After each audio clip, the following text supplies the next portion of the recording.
que nos visitam aqui pela primeira vez, nós estamos fazendo um estudo continuado até o final do capítulo 50 do livro de Gênesis, e a nossa tendência é estudarmos toda a lei de Deus. Até domingo passado nós chegamos ao capítulo número 4, hoje teremos o capítulo 5 e o capítulo de número 6. Capítulo 5, irmãos. Este é o livro das gerações de Adão. No dia em que Deus criou o homem, a semelhança de Deus o fez. Homem e mulher os criou, e os abençoou, e chamou o seu nome Adão, no dia em que foram criados. E Adão viveu 130 anos, e gerou um filho à sua semelhança, conforme a sua imagem, e pôs-lhe o nome de Sete. E foram os dias de Adão, depois que gerou a Sete, 800 anos, e gerou filhos e filhas.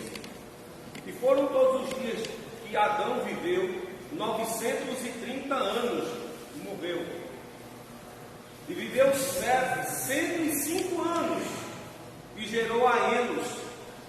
E viveu Sete, depois que gerou a Enos, 807 anos, e gerou filhos e filhas.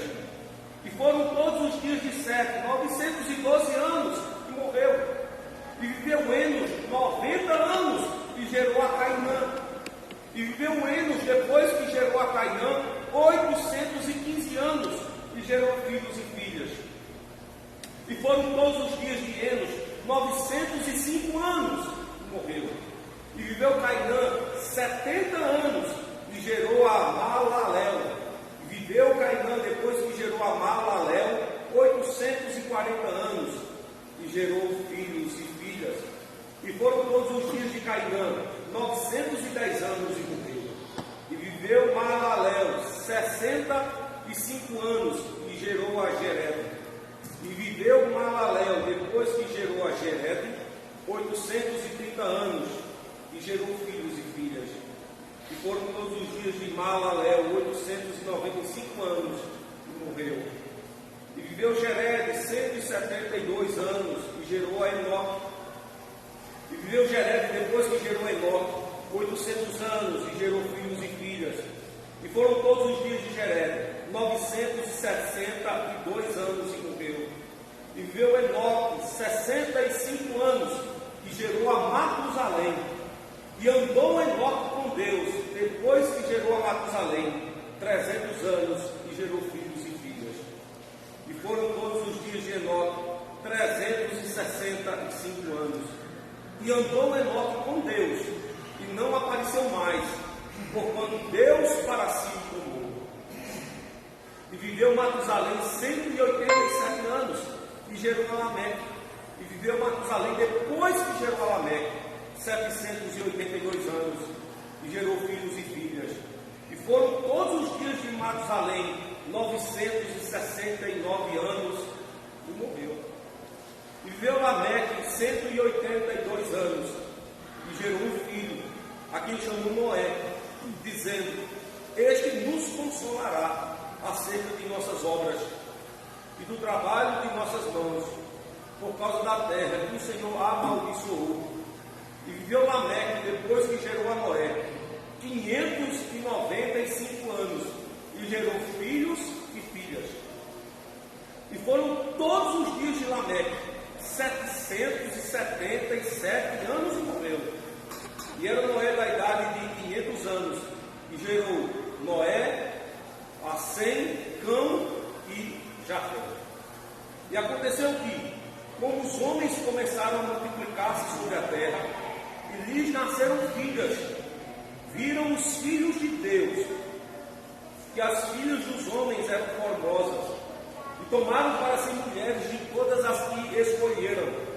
Então disse o Senhor: Não contenderá o meu espírito para sempre com o homem, porque ele também é carne, porém os seus dias serão 120 anos. Havia naqueles dias gigantes na terra, e também depois, quando os filhos de Deus entraram as filhas dos homens, e delas geraram filhos. Estes eram os valentes que houve na antiguidade, os homens de fama. E viu o Senhor que a maldade do homem se multiplicava, ficara sobre a terra, e que toda a imaginação dos pensamentos de seu coração era só má continuamente. Então arrependeu-se o Senhor de haver feito um homem sobre a terra, e pesou-lhe em seu coração. E disse o Senhor: destruirei o homem que criei sobre a face da terra, desde o homem até ao animal, até ao réptil e até as aves do céu, porque me arrependo de os haver feito. Noé, porém, achou graça aos olhos do Senhor. Essas são as gerações de Noé. Noé era um homem justo e perfeito em suas gerações. Noé andava com Deus e gerou Noé 3 filhos, Sem, Cão e Jafé. A terra, porém, estava corrompida diante da face de Deus, e encheu-se a terra de violência. E viu Deus a terra, e eis que estava corrompida, porque toda a carne havia corrompido o seu caminho sobre a terra.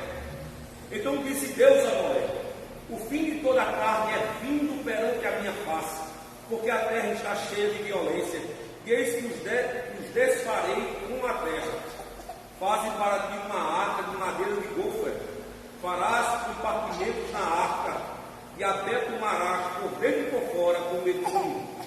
E desta maneira a farás, de 300 côvados o comprimento da arca, e de 50 côvados a sua largura, e de 30 côvados a sua altura.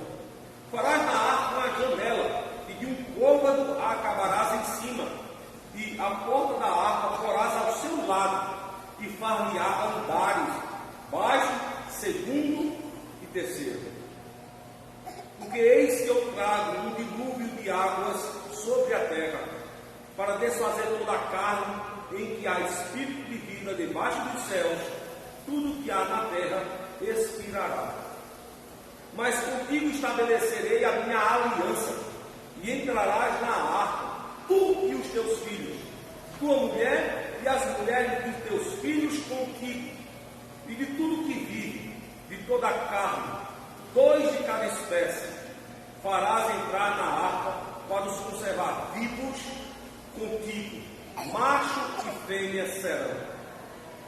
Das aves conforme a sua espécie, e dos animais conforme a sua espécie, de todo o réptil da terra conforme a sua espécie, 2 de cada espécie virão a ti, para os conservar em vida, e leva contigo de toda a comida que se come, e ajunta-a para ti, e que será para mantimento a ti e a eles. Assim fez Noé, conforme a tudo que Deus lhe mandou, assim o fez. Deixa eu ser bem rápido quanto ao capítulo 5. Vocês viram no capítulo 5 tem a descrição do nascimento de homens, da geração da prole, da descendência e do tempo em que viveram. Deixa eu facilitar a vida de vocês num cálculo só aqui. Terminado o capítulo 5, vem o capítulo 6, e no capítulo 6, a declaração do dilúvio. Todos aqueles homens pereceram nas águas colossais do dilúvio. Teologicamente e biblicamente, todos eles foram batizados no dilúvio, não com um batismo de salvação, mas literalmente com um batismo de juízo. Todos esses homens pereceram. E o mais impactante ainda é sabermos que lá no capítulo 5 você tinha a geração de Sete e vem Enos, onde o nome de Deus, segundo a intenção do capítulo 4, começou a ser servido e adorado. Mas todos eles pereceram. Talvez nós tenhamos aqui uma clara indicação de que não somente servir ao Senhor nos baste, mas o que é proeminente na vida de um cristão, e talvez o que o classifique como tal, não é somente servir a Deus, mas temer e obedecer a tudo quanto Ele nos disser. O tema, por exemplo, do capítulo número 6, poderia ser aquilo que está registrado no verso número 22. Noé fez tudo que o Senhor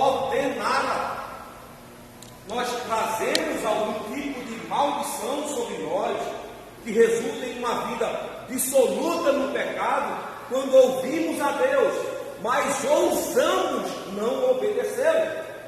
E nós trazemos uma consequência terrível sobre nossas vidas. Uma vida de desobediência a Deus acarretará em morte.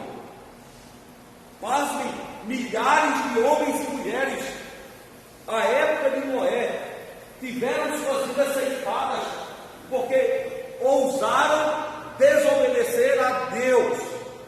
Uma vida de desobediência a Deus, portanto, nos leva para bem distante dele. E nós trazemos sobre nós consequências terríveis. Então, me acompanhe na observação, primeiro aqui no capítulo 5. Alguns pontos eu gostaria de destacar para vocês. O primeiro deles, irmãos, que o capítulo 5 começa justamente com essa descrição de que na descendência de Adão, Deus suscitou-lhe servos. Deus suscitou homens e mulheres que iriam servi-lo. E essa descendência, portanto, vem aqui na descendência de Sete e na descendência de Enos, onde o nome do Senhor começou a ser lembrado, de acordo com a descrição do capítulo 4. A intenção aqui do capítulo 5 é mostrar que já entre os descendentes de Adão havia, portanto, quem servisse a Deus. E é justamente dessa descendência que virá um homem proeminente. O personagem do capítulo 6, que é Noé. Noé não somente ouve a voz de Deus, mas lhe dá muito crédito. E percebam, nós temos aqui um fenômeno acontecendo no capítulo 6, que até esse capítulo jamais teria sido visto, ou jamais foi visto. Deus iria unir a terra com águas. Interessante essa expressão que acontece no capítulo 6, no plural. Não é água, é águas. Deus iria fender a terra, dela brotaria jazidas de água. Mas Deus abriria os céus para derramar água sobre a terra. Essa é a pregação de Noé. Noé vai avisar ao mundo que o mundo está inteiramente corrompido. E vejam o dano que o mundo sofre com a corrupção do coração do homem. Observem aí o capítulo de número 6. Veja, verso 11 e verso 12. Nós temos aqui a descrição do que é pecado, ou da violência que o pecado traz. Ouçam bem. A terra, porém, estava corrompida. A palavra que é usada aqui por corrompida, ela está corrompida na nossa mente. Às vezes nós nos lembramos de corrupção apenas com aquilo que os homens fazem no campo da política ou do mercado, até economia. Mas a palavra corrupção aqui, ela forma duas intenções ou duas raízes. A primeira é que a palavra corrompido aqui é aqueles que vagam no erro. Então a corrupção aqui é homens que tinham abandonado o acerto ou abandonado um pacto e agora estavam trilhando no erro. Segundo, é que esses homens que tinham abandonado o pacto, eles tiveram a sua imagem deteriorada. Olhem a introdução do capítulo 6. Os versos de número 3, aliás, número 2 e número 3. Aliás, desculpe, irmãos, introdução do capítulo 5, versos 2 e 3. Homem e mulher os criou, e os abençoou e chamou o seu nome Adão, no dia em que foram criados. Verso 3. Adão viveu 130 anos, gerou um filho à sua semelhança. Preste atenção a isso. Conforme a sua imagem, e pôs-lhe o nome de Sete. Ou seja, todos aqueles homens eram a imagem de quem? De Adão. Mas pergunte-se ao texto: Adão era a imagem de quem? Adão era a imagem de Deus, que era a imagem de Cristo. A imagem de Cristo repousava sobre Adão. Você pode ver isso lá em Romanos 8:30. Então, veja, olhando para a descendência de Sete, de Enos, os homens viam a face de Adão, que era a face de Cristo.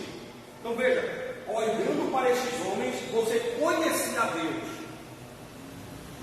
Eu já dei um exemplo aqui na igreja, vocês vão lembrar, de um personagem que se tornou um grande missionário nas terras da Índia. Esses dias minha esposa, cadê ela? Está aqui não.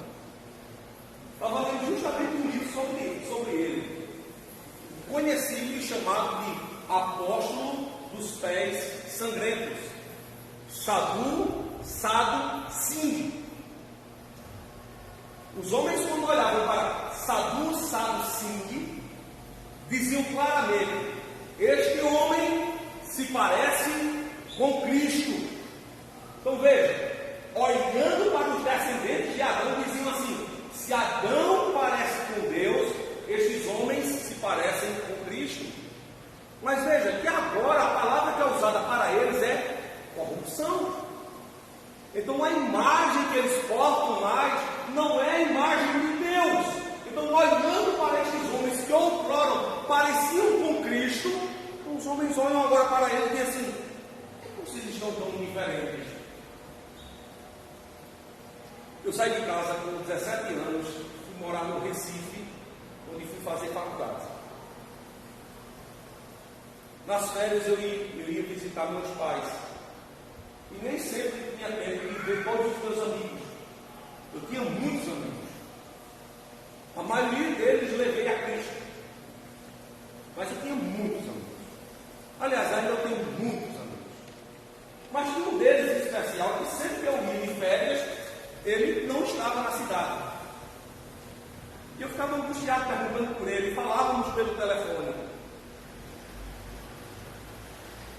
Passados-se 10 anos, nós nos encontramos em uma festa de turma.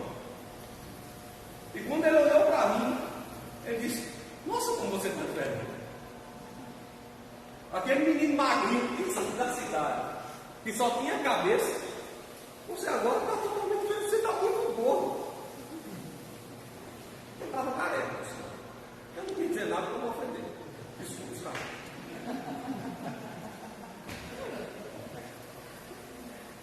Veja, era assim que os homens olharam para eles, como se dissesse assim: veja, não eram vocês que se pareciam com Deus?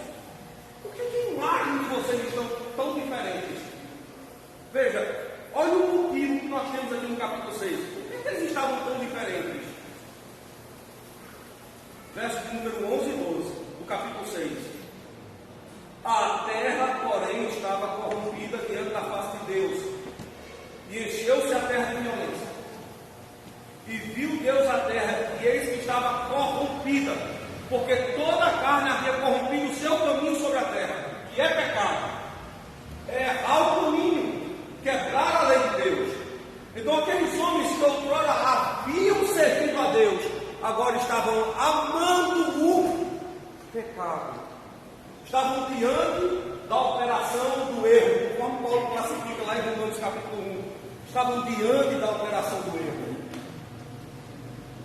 Em vez de haver temor em seus corações, agora havia proximidade ao pecado.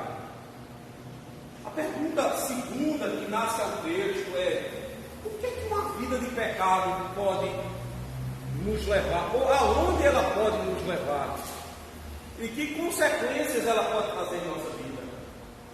Veja, o verso 13 em diante vai nos trazer uma descrição do que é que Deus fará sobre a terra diante dos homens, para aqueles que optaram em viver diante da operação do erro. O verso 13 diz assim, capítulo 6: então disse Deus a Noé: o fim de toda a carne é vindo perante a minha face. Olha a sentença que Deus estabelece: eles irão morrer. O fim deles é vindo. Então, vejam quanta distância há do capítulo 4 para o capítulo 6. No capítulo 4, a geração de 7 anos é chamada para servir ao Senhor. No capítulo 6, Deus decreta o fim da geração de 7 anos. Porque eles amaram o pecado e erraram o caminho. É impossível você dizer que tem a Deus e que o serve, tomando um outro caminho sem ser o caminho do Senhor. Tem um cantor que eu gosto muito dele. O pessoal que já sabe que eu já falei. Elvis Presley. Eu gosto muito dessa coisa. Tem uma música que ele faz em dupla homenagem. Você sabe que Elvis Presley frequentava assiduamente a igreja. Tem uma música chamada My Way. E ele faz em dupla homenagem. Primeiro, ele faz essa música depois de ler uma parte das Escrituras, principalmente da lei de Deus. O segundo é que ele faz essa música como se fosse um pedido de perdão à então esposa dele. O resumo da música, ele diz assim: perdoa-me, porque eu resolvi escolher o quê? O meu caminho. Nos rascunhos que antecedem essa música, ele conta que em um sonho ele se via de um lado do rio e tristemente Deus estava do outro lado do rio. E ele disse que em dado momento ele tentava superar a correnteza do rio para se aproximar de um personagem que ele julgava ser Deus. Só que ele não concebia isso e ele não conseguia atravessar a margem do rio. Aí ele chega a uma conclusão e diz para ele mesmo: tudo isso acontece porque eu escolhi o meu caminho. Nós erramos fatalmente quando escolhemos o nosso caminho. E ouçam bem, principalmente mulheres e homens, vejam, às vezes nós escolhemos o nosso caminho levados segundo a intenção e o desejo, paixão do nosso coração. Nós nunca devíamos ser levados ou guiados segundo as intenções do nosso coração. Ouçam bem, mães. Existe um ditado popular que diz assim: coração de mãe não erra. Deixa eu lhe dizer uma coisa: erra e erra feio.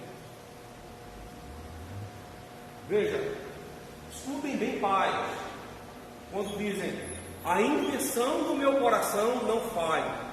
Escute bem, falha e falha terrivelmente. Existe apenas um indicativo e guia que jamais falhará a nós.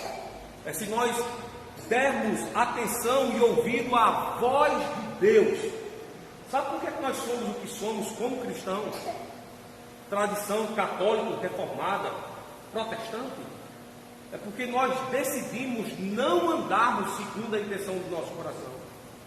É porque nós decidimos andar segundo a verdade revelada no Senhor, contida tão somente, escute bem, tão somente nas Escrituras Sagradas.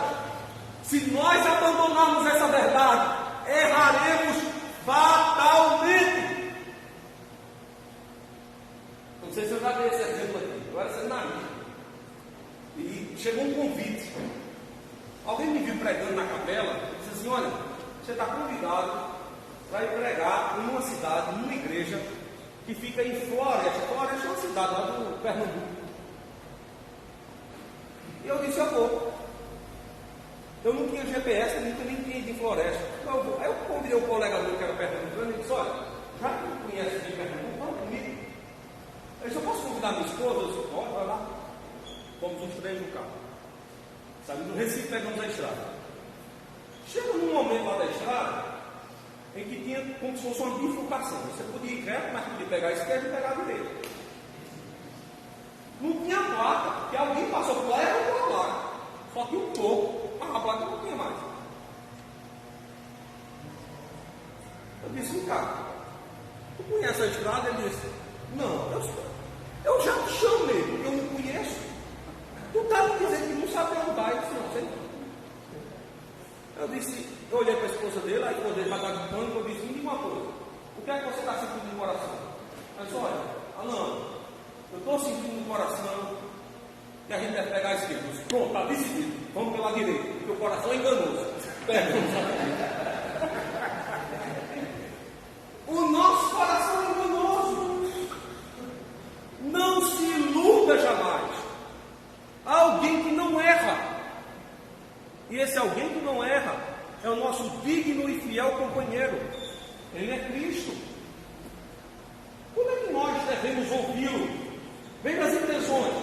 Cristo, quando fala com o seu povo, a partir do verso número 13, 14, primeiramente ele vai denunciar o nosso pecado. Alguém diz assim: como é que eu vou participar de uma igreja onde eu sentarei nos bancos para ouvir Deus me denunciar? Essa é a parte mais bela da história e talvez você não saiba. A Escritura é pontual em dizer que Deus corrige aquele a quem ama. Se você escuta Deus corrigindo o seu pecado, é sinal de que Ele lhe ama. Agora deixa eu lhe dizer algo. Às vezes, nós estamos com a mente tão cauterizada que Deus denuncia o nosso pecado e nós não sentimos. Mas o pior do que uma mente cauterizada é se Deus verdadeiramente nos punir. Eu não sei se vocês sabem, uma das mais duras punições de Deus está relatada no Salmo 81. Quando você chegar em casa, ou se tiver muita curiosidade, pode ler agora.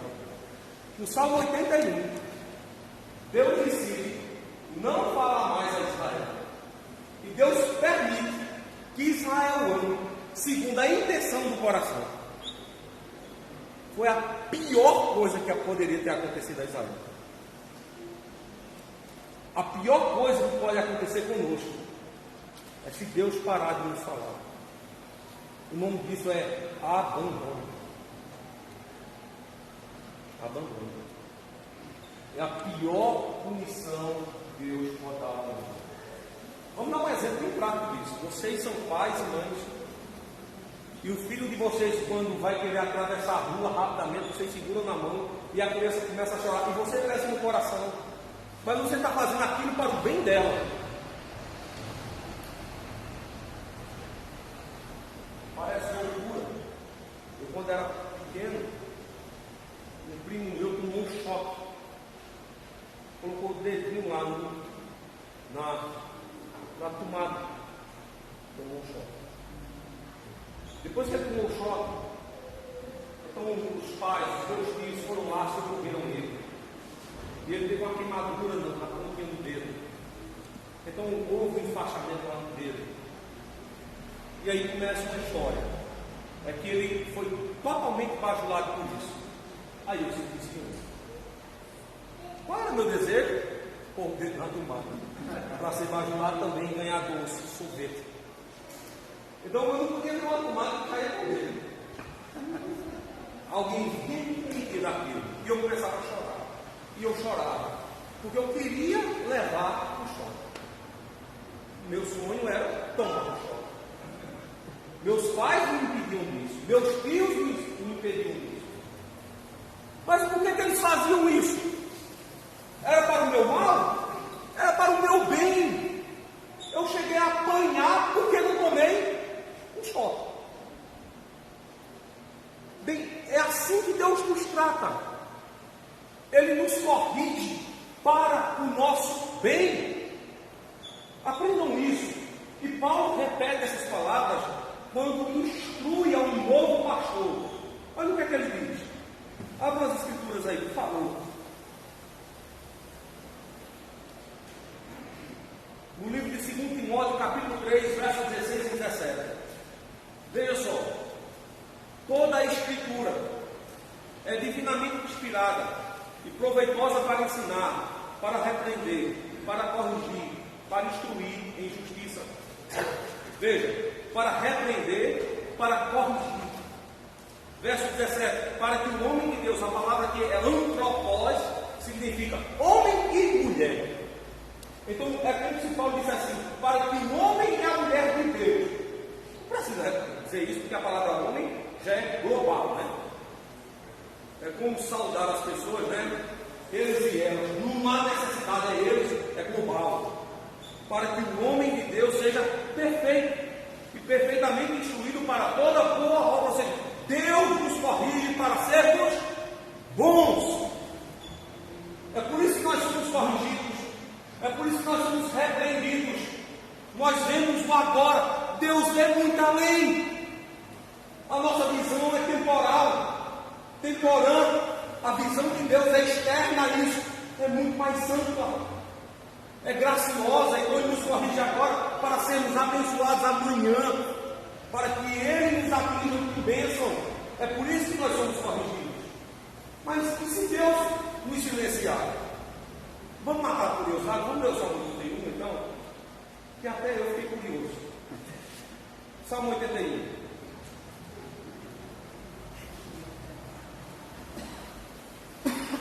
Verso de número 8 diante, do Salmo 81. Vamos dar um salto. Veja o que Deus diz, viu? Escutem bem. Olha o preço que nós pagamos pelo silêncio de Deus. Ouve-me, povo meu, e eu te atestarei. Ah, Israel, se me ouvires, não haverá em ti Deus alheio, nem te prostrarás ante um Deus estranho. Eu sou o Senhor teu Deus, que te tirei da terra do Egito. Abre bem a tua boca e a encherei. Veja, ele está repetindo aqui o que diz em Êxodo, capítulo 20, verso 2.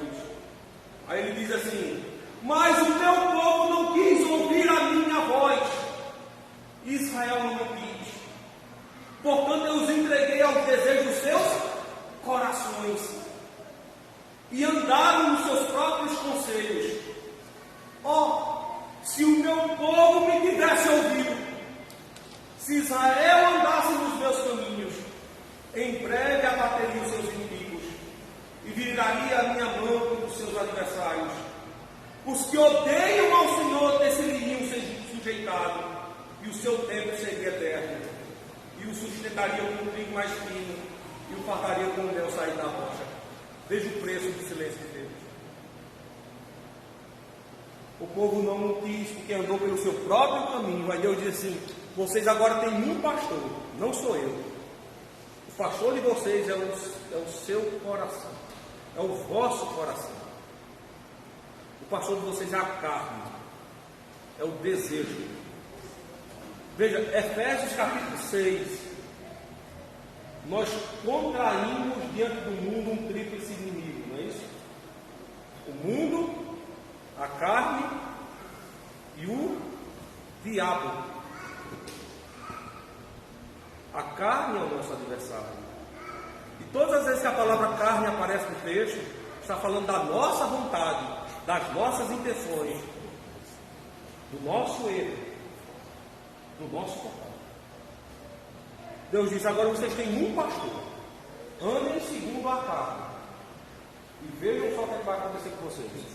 Os inimigos se amontoam contra Israel e os abate e os vence. Todas as vezes que decidimos andar segundo a sujeição do nosso coração, nós perdemos de vista o nosso bom pastor e estamos decididamente perdidos. Vejam só como é que vai terminar agora o capítulo 6 de Gênesis.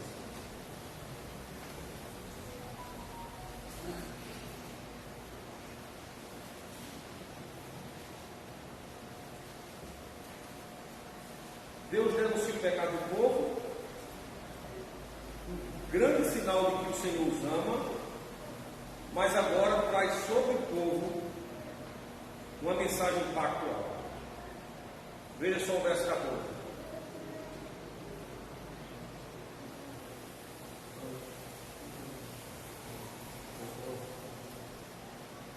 Veja só o que Deus vai dizer para o povo. Verso 14 do capítulo 6. Faze para ti uma arca de madeira de gofre. Farás compartimento na arca e abetunarás por dentro e por fora com betume. E desta maneira farás: de 300 côvados o comprimento da arca, e de 50 côvados a sua largura, e de 30 côvados a sua altura. Farás na arca uma janela, e de um côvado a acabarás em cima. E a porta da arca porás ao seu lado, e far-lhe-á andares, baixo, segundo e terceiro. Porque eis que eu trago um dilúvio de águas, ou seja, Deus está dizendo assim: batizarei o mundo inteiro. E o batismo aqui é com juízo. Todos os homens provarão escaparão do meu juízo, não para a vida. Veja, quando nós somos graciosamente batizados nas águas, no batismo das águas que nós passamos, Deus diz assim: vocês agora são meus. Mas no batismo ocorrido no dilúvio, Deus disse assim: apartai-vos de mim, porque eu não vos conheço. Vocês tomaram um outro caminho, não o meu caminho. Agora, consequências do dilúvio: os homens serão decididamente apartados de Deus. O que restaria? Como Deus cumpriria a sua promessa de povoar toda a terra? Verso 18: o Senhor fará um pacto com o homem. Agora, veja como o pacto é seletivo. Deus diz quem vai ser salvo: Noé, sua esposa, seus 3 filhos, sem cão ou cã, e Jafé, suas 3 noras, 8 pessoas. Deus elege até o número de salvos. Ele distribui o número de condenados e ele elege o número de salvos. Nós vamos aprender uma terceira coisa aqui nessa manhã. Aquela que disse Jonas no capítulo 2, verso de número 9. Quem é que lembra o que é que Jonas disse no capítulo 2, verso 9? Alguém pode ler isso aí? Jonas 2, 9. Bem rapidinho, faça um exercício aí. 10 segundos, se não achar, eu digo o que eu tenho que falar. 2, 9. Mas, com a voz do agradecimento, eu te oferecerei sacrifício. No que invoquei, pagarei. Ao Senhor pertence a salvação. O sacrifício pertence a Deus. A salvação pertence ao Senhor. É isso que nós. Salvação pertence ao Senhor. Então agora Deus vai salvar para si o povo. Ele elege o seu povo. Verso 18. Vejam só do capítulo 6. Mas contigo estabelecerei a minha aliança. A palavra aqui é pacto. Deus está dizendo assim: Noé, contigo forjarei um pacto. Tu serás meu e os teus serão meus, e eu serei de ti. Isso é pacto. E pacto acontece em uma aliança de um maior sobre um menor. Vocês sabiam que na hora do casamento nós temos um pacto? E o pacto ele é tríplice. Sabiam disso? Está o homem e a mulher. Um deles é maior que o outro. Vocês sabem quem é o maior nessa relação? Quem é o maior na relação, irmãos? Todo casamento é crime. O maior na relação é quem? Deus é o maior da relação. Deus está dizendo assim: eu estou testemunhando um grande milagre. Você sabe qual é o maior milagre desse mundo? É 2 carnes serem diferentes, se juntarem e formarem uma carne só. Esse é o maior milagre da Escritura, juntamente com a salvação de pecadores. É pessoas diferentes, anatomia diferentes, se juntarem, formarem uma só carne. Você já ouviu falar em transfusão de sangue, né? Ninguém recebe um sangue diferente daquele, da sua tipagem. Nós temos um médico aqui. Marquinhos, alguém que tem uma tipagem de sangue diferente, quando recebe um sangue alheio, por exemplo, o que pode ocorrer? Uma reação de destruição de todo o sangue. O camarada que recebe um negócio desse morre. Mas como é que pode uma mulher ser diferente do homem, não somente no sangue, mas em tudo, em toda a estrutura diferente, juntarem os dois, viverem e formarem uma só carne? Tem um milagre maior que esse. Agora, quem opera o milagre? O maior. Deus opera esse milagre. Deus opera esse milagre. Deus faz algo que nenhum olho jamais viu. Veja, isso é pacto. Então Deus faz um pacto no matrimônio.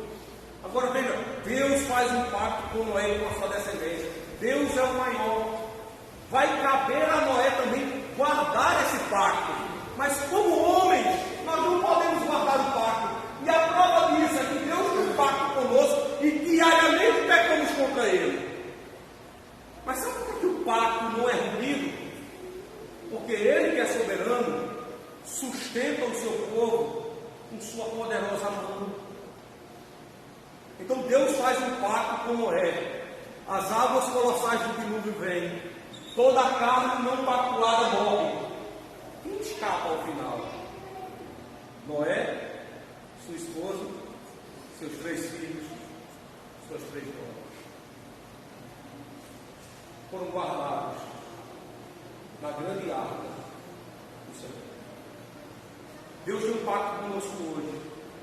O mundo está naufragando. E a igreja, mesmo errando e pecando, continua firme, cumprindo-se aquela palavra da qual Cristo diz a Pedro: as portas do inferno não prevalecerão contra a minha igreja. Eis o pacto. Deus nos sustenta com sua poderosa mão. Vamos encerrar agora com vocês. Veja. Mas contigo estabelecerei a minha aliança, o meu pacto. E entrarás na arca, tu, teus filhos com a mulher, as mulheres dos teus filhos contigo. Deus salva esse povo. Salvação pertence ao Senhor, não a nós. Às vezes nós dizemos uma palavra errada. Deixa eu corrigir aqui com vocês. Eu fazia isso quando eu dava aula lá no seminário. O aluno dizia assim: olha, se tem uma coisa que aconteceu graciosa na minha vida, foi quando eu encontrei a Deus. Eu disse: para com isso. Você não encontrou a Deus. Foi Deus que lhe encontrou. O perdido era você, não ele. É você que estava perdido. Foi Deus que disse assim: ô Luciano, muda a rota. Eu disse: eu não vi. Aí disse: está certo, eu vou mudar a rota. Eu vou caminhar para ti.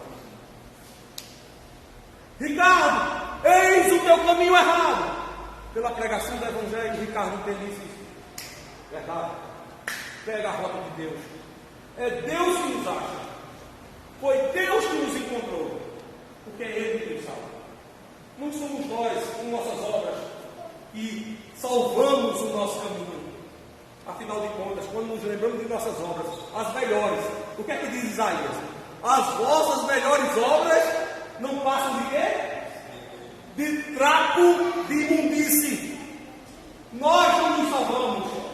É Deus que nos acha, é Deus que nos salva, é Ele que nos elege, é Ele que nos tira do pecado e nos coloca no caminho reto da salvação. Como presbiterianos, reformados, calvinistas, nós declaramos a preciosa doutrina da predestinação. O Senhor nos chamou, fez o que mais? Nos predestinou, nos justificou e agora vai nos levar para a sua glória, nos glorificará, porque já nos glorificou. Nós agora restabelecemos aquela imagem que a família de Sete eles perdeu. Nós agora nos faz ser com quem? Com Cristo, o nosso Senhor. Veja, 19, 20, 21 e 22. De tudo que vive, de toda a carne, 2 de cada espécie farás entrar na arca, para os conservar vivos contigo, macho e fêmea serão. Das aves conforme a sua espécie, dos animais conforme a sua espécie, de todo o réptil da terra conforme a sua espécie, 2 de cada espécie virão aqui para os conservar em vida. E leva contigo de toda a comida que se come, ajuda para ti, e que será para mantimento, a ti e a eles. Assim fez Noé, conforme a tudo que Deus lhe mandou, assim fez. Então encerramos aqui, crendo e fazendo como Noé. Ouvimos a Deus e realizamos a imperiosa voz que conosco fala. Essa agora é a bênção. Começamos falando sobre maldição, terminamos falando sobre bênção. Se ouvirmos a Deus e andarmos conforme o seu conselho, nós seremos bem-sucedidos. O contrário é verdadeiro. Se ouvirmos a Deus, ou se negarmos a sua voz e andarmos pelo nosso caminho, o nosso final será trágico, será terrível. Então, como reformado, a partir de hoje, não seja guiado pelo seu coração, seja guiado pelas Escrituras. Guiado pelas Escrituras. Ande nos mesmos passos de Noé. Nós temos um pacto com Deus, lembre-se disso. Se tomarmos uma outra rota, acontecerá conosco o que aconteceu com Adão. Deus disse a Adão: não coma da árvore do conhecimento do bem e do mal, porque no dia que dela comerdes, certamente morrerá. Andemos no caminho de Deus, para que possamos ir. O Senhor nos abençoe agora e para sempre. Nós temos 7 minutos aqui agora. E eu vou orar, encerrando essa parte. Depois eu vou abrir espaço para vocês fazerem perguntas, tá bom?